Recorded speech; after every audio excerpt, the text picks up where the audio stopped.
विक्रम संवत भारत का एक प्राचीन हिंदू पंचांग कैलेंडर सिस्टम है, जिसका उपयोग भारत और नेपाल के कई हिस्सों में धार्मिक, सांस्कृतिक और पारंपरिक तिथियों को तय करने के लिए किया जाता है। विक्रम संवत की शुरुआत माना जाता है कि इसकी शुरुआत राजा विक्रमादित्य ने की थी। यह संवत 57 ईसा पूर्व 57 BCE से शुरू होता है। इसलिए विक्रम संवत ग्रेगोरियन कैलेंडर, जो आज सामान्य रूप से उपयोग होता है, से लगभग 56-57 साल आगे चलता है। उदाहरण के लिए, यदि वर्तमान वर्ष 2026 है, तो विक्रम संवत लगभग 2082 से 2083 होगा। महीनों के अनुसार थोड़ा अंतर हो सकता है। विक्रम संवत और हिंदू युग प्रणाली का संबंध। हिंदू धर्म में समय को बहुत बड़े चक्रों में बांटा गया है, जिन्हें युग कहा जाता है। 4 प्रमुख युग: सतयुग, धर्म और सत्य का पूर्ण काल; त्रेतायुग, जब भगवान राम का अवतार हुआ; द्वापर युग, जब भगवान श्री कृष्ण का अवतार हुआ; कलियुग, वर्तमान युग। माना जाता है कि अभी कलियुग चल रहा है, जिसकी शुरुआत 3102 BCE में मानी जाती है। ध्यान देने वाली बात यह है कि विक्रम संवत युगों से अलग मानव इतिहास की समयगणना है। युग प्रणाली आध्यात्मिक और ब्रह्मांडीय समय बताती है। पंचांग के 5 अंग, 5 एलिमेंट्स ऑफ पंचांग, भारतीय समयगणना और ज्योतिषीय परंपरा का अत्यंत महत्वपूर्ण आधार हैं। विक्रम संवत पर आधारित हिंदू पंचांग इन 5 तत्वों तिथि, वार, नक्षत्र, योग और करण से मिलकर बनता है, जिनके माध्यम से न केवल समय का निर्धारण किया जाता है, बल्कि शुभ मुहूर्त, धार्मिक अनुष्ठान, विवाह, यात्रा तथा अन्य महत्वपूर्ण कार्यों के लिए उचित समय भी तय किया जाता है। सबसे पहले तिथि की बात करें तो यह चंद्रमा की स्थिति पर आधारित होती है। सूर्य और चंद्रमा के बीच के कोणीय अंतर के आधार पर तिथि निर्धारित की जाती है। एक चंद्र मास में कुल 30 तिथियां होती हैं, जिन्हें 2 भागों में विभाजित किया जाता है: शुक्ल पक्ष, जब चंद्रमा बढ़ता है, और कृष्ण पक्ष, जब चंद्रमा घटता है। प्रत्येक पक्ष में 15 तिथियां होती हैं, जैसे प्रतिपदा, द्वितीया, तृतीया, चतुर्थी, पंचमी आदि। तिथि का विशेष महत्व इसलिए है क्योंकि अधिकांश व्रत, त्योहार और धार्मिक क्रियाएं तिथि के अनुसार ही निर्धारित होती हैं। दूसरा अंग है वार, जो सामान्य रूप से सप्ताह के 7 दिनों को दर्शाता है: रविवार, सोमवार, मंगलवार, बुधवार, गुरुवार, शुक्रवार और शनिवार। प्रत्येक वार का संबंध किसी न किसी ग्रह से माना जाता है और उसी के अनुसार उसका धार्मिक और ज्योतिषीय महत्व होता है।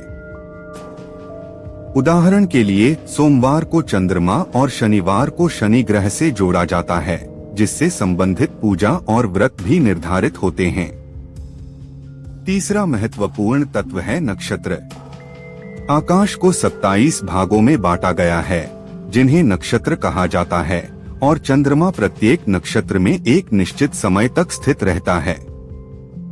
अश्विनी, रोहिणी, मृगशिरा, पुष्य, हस्त, स्वाति, अनुराधा और रेवती जैसे नक्षत्र विशेष रूप से महत्वपूर्ण माने जाते हैं। नक्षत्र का उपयोग जन्म कुंडली बनाने, नामकरण, विवाह और अन्य संस्कारों में किया जाता है, क्योंकि यह व्यक्ति के स्वभाव और जीवन पर प्रभाव डालता है। चौथा अंग है योग, जो सूर्य और चंद्रमा की संयुक्त स्थिति से बनता है। कुल 27 योग होते हैं, जैसे शुभ, सिद्धि, सुकर्मा और धृति। प्रत्येक योग का अपना अलग प्रभाव और महत्व होता है। कुछ योग अत्यंत शुभ माने जाते हैं, जबकि कुछ को अशुभ माना जाता है। इसलिए किसी भी महत्वपूर्ण कार्य को आरंभ करने से पहले योग का विचार करना आवश्यक होता है। 5वां और अंतिम अंग है करण, जो तिथि का आधा भाग होता है। कुल 11 करण होते हैं, जैसे बव, बालव, कौलव, तैतिल और गर। करण का उपयोग विशेष रूप से मुहूर्त निर्धारण में किया जाता है, क्योंकि यह कार्य की सफलता और परिणाम को प्रभावित करने वाला कारक माना जाता है। इन पांचों अंगों का समन्वय ही पंचांग को पूर्ण बनाता है। जब किसी शुभ कार्य जैसे विवाह, गृह प्रवेश, यज्ञ या यात्रा का समय निर्धारित किया जाता है, तब इन सभी तत्वों का गहराई से विश्लेषण किया जाता है ताकि कार्य शुभ, सफल और मंगलकारी हो सके। इस प्रकार पंचांग केवल एक कैलेंडर नहीं, बल्कि भारतीय जीवन शैली, आस्था और वैज्ञानिक समय गणना का एक समन्वित और गहन प्रणाली है। विक्रम संवत की गणना कैसे होती है, यह विषय भारतीय काल गणना की वैज्ञानिकता और परंपरा दोनों को समझने के लिए अत्यंत महत्वपूर्ण है। सामान्य रूप से इसे समझने के लिए एक सरल सूत्र दिया जाता है, विक्रम संवत ईस्वी ग्रेगोरियन वर्ष प्लस 57। अर्थात यदि वर्तमान वर्ष 2026 है तो विक्रम संवत लगभग 2083 के आसपास होगा। यह अंतर इसलिए है क्योंकि विक्रम संवत की शुरुआत 57 ईसा पूर्व मानी जाती है। किंतु यह गणना हमेशा बिल्कुल स्थिर नहीं रहती, क्योंकि दोनों कैलेंडरों की संरचना और प्रारंभ बिंदु अलग अलग हैं। ग्रेगोरियन कैलेंडर, जो आज विश्व भर में प्रचलित है, हर वर्ष 1 जनवरी से शुरू होता है, जबकि विक्रम संवत का नया वर्ष सामान्यतः चैत्र मास मार्च-अप्रैल से प्रारंभ होता है। इस कारण वर्ष के प्रारंभिक 3 महीनों जनवरी, फरवरी और मार्च के कुछ भाग में विक्रम संवत का वर्ष ईस्वी वर्ष से लगभग 56 वर्ष आगे रहता है, जबकि चैत्र मास के बाद यह अंतर 57 वर्ष हो जाता है।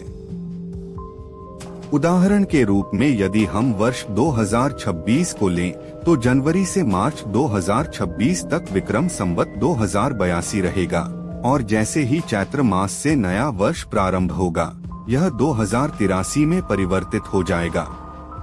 इसी प्रकार 2024 में विक्रम संवत 2081 और 2025 में 2082 के रूप में देखा जाता है।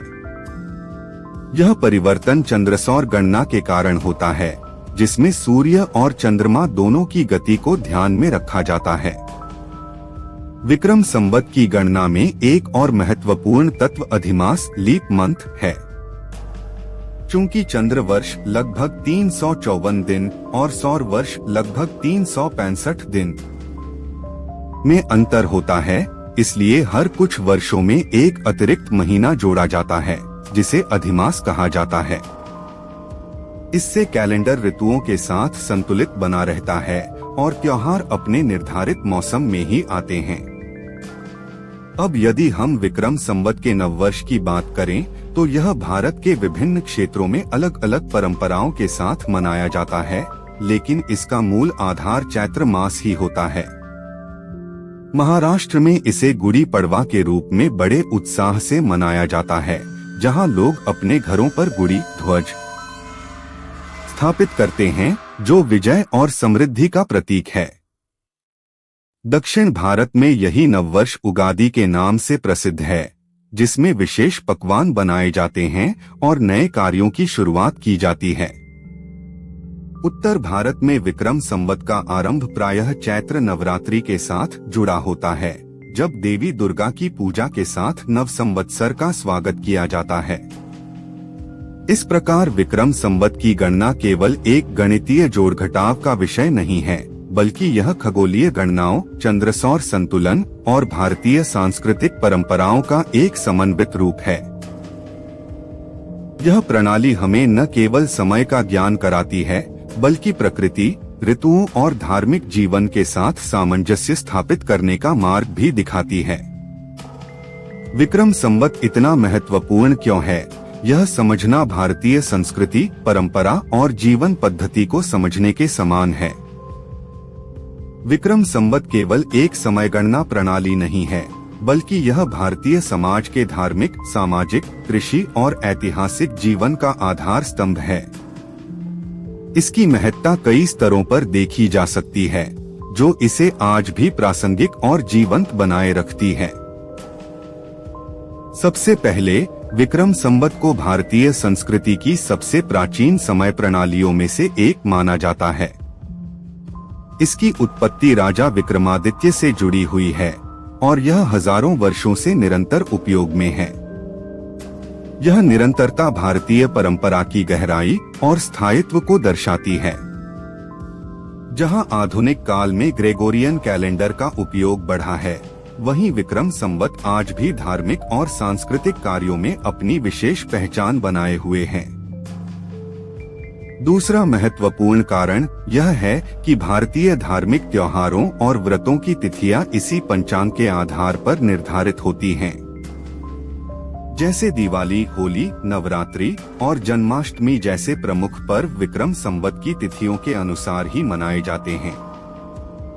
चूंकि यह चंद्रसौर गणना पर आधारित है, इसलिए त्योहारों की तिथियां हर वर्ष बदलती रहती हैं, लेकिन वे हमेशा उचित ऋतु और धार्मिक महत्व के अनुसार ही आती हैं।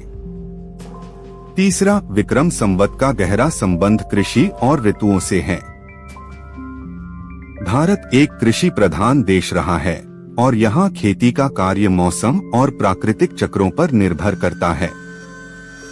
विक्रम संवत की संरचना इस प्रकार की गई है कि यह ऋतुओं के साथ संतुलन बनाए रखे। चंद्रमा और सूर्य दोनों की गति को ध्यान में रखकर बनाई गई यह प्रणाली किसानों को बुवाई, कटाई और अन्य कृषि कार्यों के लिए उपयुक्त समय निर्धारित करने में सहायता करती है। चौथा, ज्योतिष और मुहूर्त निर्धारण में विक्रम संवत का अत्यंत महत्वपूर्ण स्थान है। किसी भी शुभ कार्य जैसे विवाह, गृह प्रवेश, नामकरण, यज्ञ या यात्रा के लिए उपयुक्त समय निकालने के लिए पंचांग के 5 अंगों तिथि, वार, नक्षत्र, योग और करण का विश्लेषण किया जाता है। यह प्रणाली न केवल धार्मिक विश्वासों पर आधारित है, बल्कि खगोलीय गणनाओं पर भी आधारित है, जिससे यह वैज्ञानिक दृष्टिकोण से भी महत्वपूर्ण बन जाती है। अंततः विक्रम संवत भारतीय सभ्यता और ऐतिहासिक पहचान का एक प्रमुख प्रतीक है। यह हमें हमारे अतीत से जोड़ता है और यह दर्शाता है कि प्राचीन भारत में समय गणना की कितनी उन्नत और सुव्यवस्थित प्रणालियां विकसित की गई थीं। आज भी कई शिलालेख, प्राचीन ग्रंथ और ऐतिहासिक दस्तावेज विक्रम संवत के आधार पर दिनांकित हैं, जो हमारे इतिहास को समझने में सहायक होते हैं। इस प्रकार विक्रम संवत केवल एक कैलेंडर नहीं, बल्कि भारतीय जीवन का अभिन्न अंग है, जो धर्म, प्रकृति, विज्ञान और इतिहास को एक सूत्र में पिरोता है।